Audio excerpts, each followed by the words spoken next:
is it's usually men. It's usually like old men. Really old men sitting in a booth, a sound booth. Talking about microphones, talking about headphones, talking about voiceover. Those people are terrible.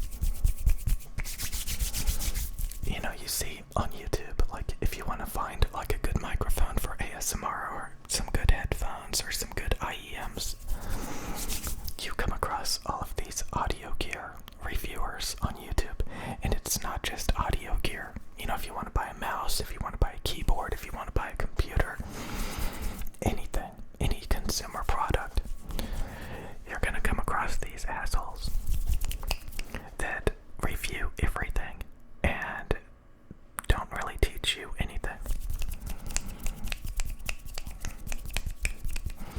And I just kind of wanted to talk about that. It's called audio gear hot potato.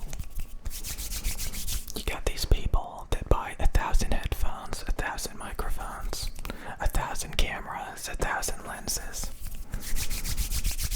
And it's usually men doing this garbage when they're not collecting train sets and Legos. Seems like women are usually immune to this hoarding, autistic, obsessive tunnel vision garbage. And so, if you notice, I have two of the same microphones. The Neumann TL103 microphones. The reason why I use these microphones, they were very sensitive. They only need 25 decibels of gain. They have ultra low self-noise. The self-noise is like 7 dBA. Anything below 10 dBA is like ultra low. Very good. They only need 25 decibels of gain on the preamp. Typically preamps have 60 dBs of gain. Really nice, so you don't have to crank the preamp and stress your preamp on your audio interface. So these have no static, no hiss. They do not stress the preamp. They have a really nice, smooth frequency response, flat mids, a boost in the treble, to emphasize a open, clear, articulate sound that flatters spoken word, and honestly just about anything. These are all characteristics, these are all attributes to look for when you buy a microphone. I'm getting really stupid and dorky and nerdy right now. But again, the large majority of microphones out there, they're not sensitive enough. They need almost like 60 decibels of gain. Or the frequency response is very lumpy and funky. And I would say 95 to 98% of audio equipment is just funky, lumpy. It can't reproduce or capture sound quality accurately. These microphones are some of the best performers on the market. Flattering, transparent, ultra low self-noise, ultra sensitive, large diaphragm in a side address head basket, cardioid. These are all things to look for.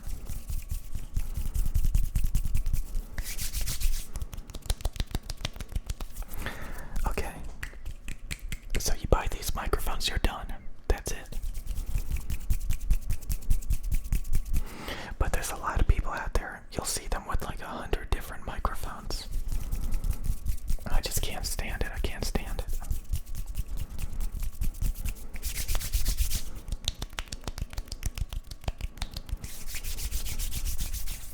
Headphones. There are so many headphones out there. There are so many gimmicks. There's so many novelties. There's so many boutique. Oh, these are planar magnetic headphones. Oh, these are electrostatic headphones. Oh, these are open back, closed back. Oh, these are multi-$1,000 flagship headphones. Oh, you know, these headphones are supposed to be like an upgrade from, you know, all this garbage. And when you look at the measurements, you listen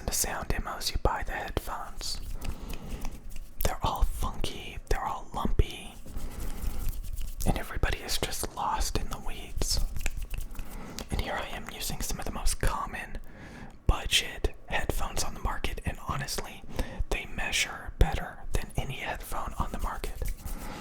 The Biodynamic DT990, 250 ohms. 250 ohms, okay? You notice how I do have multiple pairs of everything. But guess what? They're the same thing. Why would I have two of the same type of headphone? Why don't I have multiple, different types of headphones? Because these are the best headphones on the market. That's why, okay? There's no better headphone on the market that measures as smoothly, as transparently, tuned really good. I've talked about all of this. This has diffuse field level treble, which means it's very articulate, very bright, very sparkly, very shimmery. It's got sibilance. It's got a 3 kilohertz scoop for a wide soundstage, because 3 kilohertz is the main region where your ear is most sensitive. It's the ear gain region. If you scoop that out, that's also the presence region. So if you scoop that out, it makes things sound wide instead of in your head. And then they have a warm, boomy bass boost. So these are V-shaped. They're V-shaped. They're scooped in the high mids. They got a bright, open, clear treble. A warm, boomy bass boost. So these are very dynamic. These are very energetic. These are very lively sounding. And they have a very, very smooth response. Exceptionally smooth. After you use them for like a month, the pads get, compressed a little bit. I can see that. The pads get compressed. And as the pads get compressed, it dampens treble resonant peaks and smooths out the treble. So these are extremely smooth. There's no big dips or cuts in the response. So you get a very accurate sound from 20 hertz to 20 kilohertz. And I've talked about, since they're open back, they kind of roll off the sub bass a little bit. The low end rumble, not the biggest of deals. That's one of the least important things, to be honest with you. Like most studio monitors, unless you have a subwoofer, they roll off the sub bass as well. So unless you buy these massive studio monitors with these huge woofers to extend the sub bass,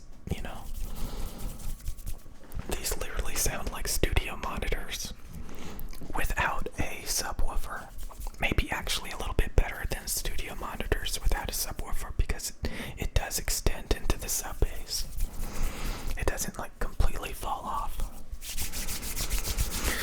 So you get a lot of impact. You get a lot of rumble. You get a lot of wide soundstage and clear treble, very articulate.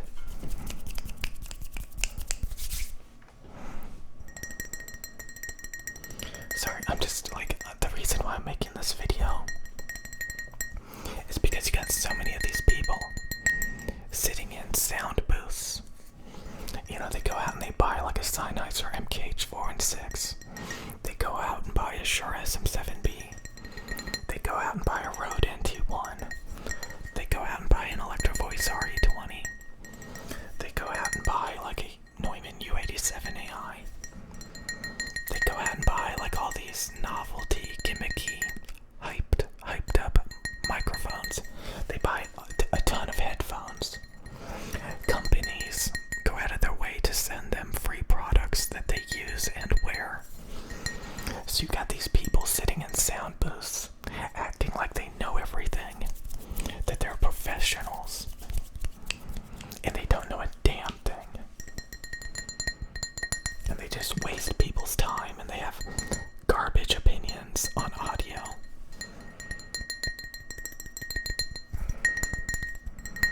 And so many people get tricked into listening to them and going out and buying all this hyped up garbage that companies send them. You got people dedicated to headphones, dedicated to microphones, and you would think they would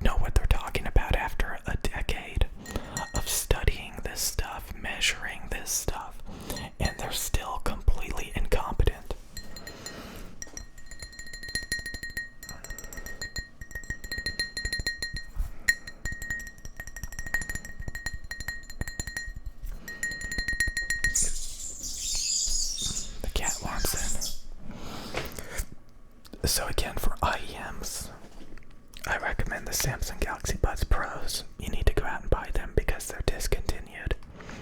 Again, these have diffuse field level treble, a 3 kHz scoop for a wide soundstage, a warm, boomy 10 decibel bass boost.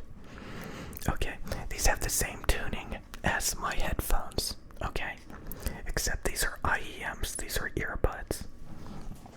Okay, they have the exact same tuning, except these have better sub-bass extension and emphasis because they're not open back, they don't leak out the bass. So closed back headphones typically have a deeper rumble bass because they trap in the bass.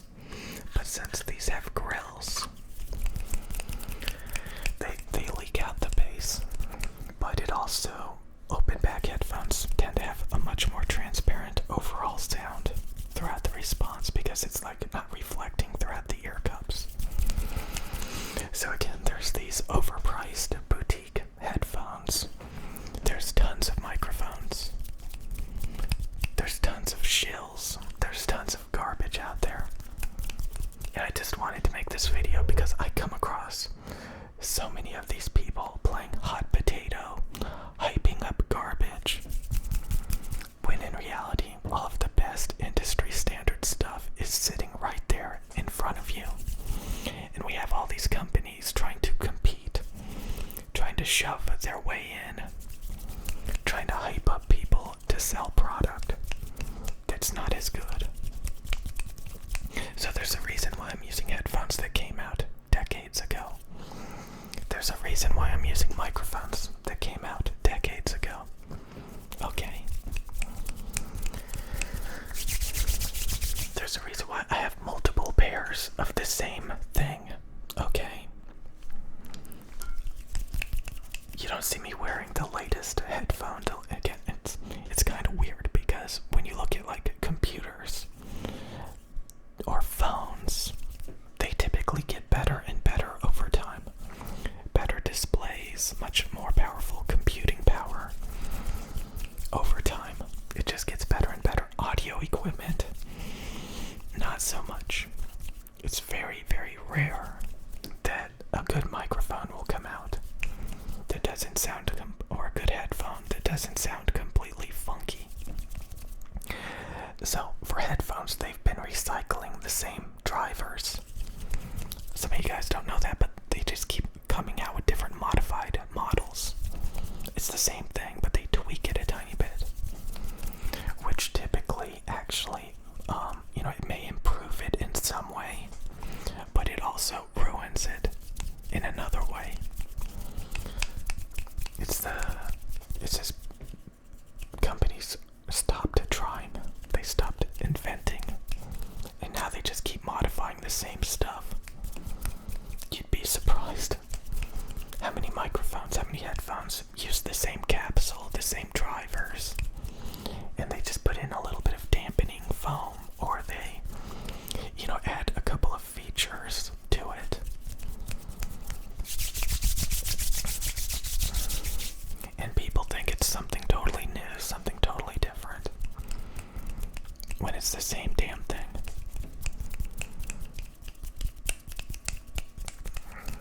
Okay. I just wanted to make this video because there's so many people that act like they know what they're talking about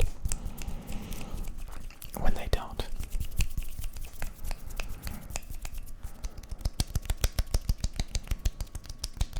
And most people are tone deaf. They can't actually identify sound quality. So they just, they play hot potato. Oh, these microphones are too sibilant. Oh, these headphones are too sibilant. So I'm gonna go off and buy a microphone or a headphone that's not as sibilant, but sounds a hell of a lot funkier. You have to evaluate variables.